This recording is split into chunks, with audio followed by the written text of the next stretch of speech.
ఒకప్పుడు ఒక వెలిగిపోయే ఊరిలో బెంజీ అనే చిన్నపిల్లాడు ఉండేవాడు. అతడు తన స్నేహితులతో పాటలు పాడటం, ఆడటం, పరుగెత్తడం చాలా ఇష్టపడేవాడు. కానీ ఒక్కటి మాత్రం అతను చేయలేకపోయేవాడు. అది ఏంటంటే ప్లేగ్రౌండ్లో ఉన్న పెద్ద తాడు గోడ ఎక్కడం. ప్రతిసారి ప్రయత్నించేసరికి అతను జారిపడిపోయి కిందపడేవాడు. ఇతర పిల్లలు ఆ తాడును సులభంగా ఎక్కిపోతుండేవారు. కాని బెంజీ మాత్రం కింద కూర్చుని నిరాశతో ఉండేవాడు. ఒకరోజు బెంజీ చెట్టు కింద కూర్చుని ఇలా అనుకుంటున్నాడు, నేను బలహీనుడిని, ఎప్పటికీ ఈ తాడు ఎక్కలేను. అప్పుడు ఓ మృదువైన స్వరం వినిపించింది.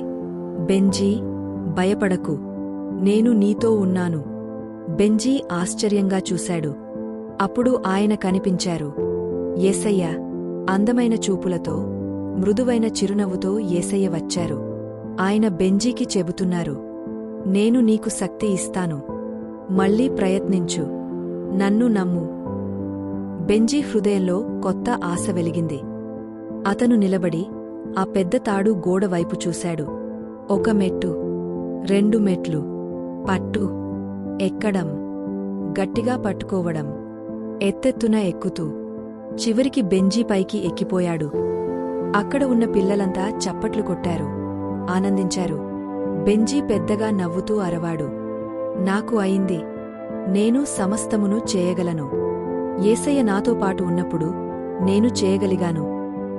ఆ రోజునుంచి బెంజీ ఈ పవిత్ర వాక్యాన్ని ఎప్పటికీ మరిచిపోలేదు. నన్ను బలపరిచే క్రీస్తు ద్వారా నేను అన్నీ చేయగలను. ఓ ఫిలిప్పీయులు 4:13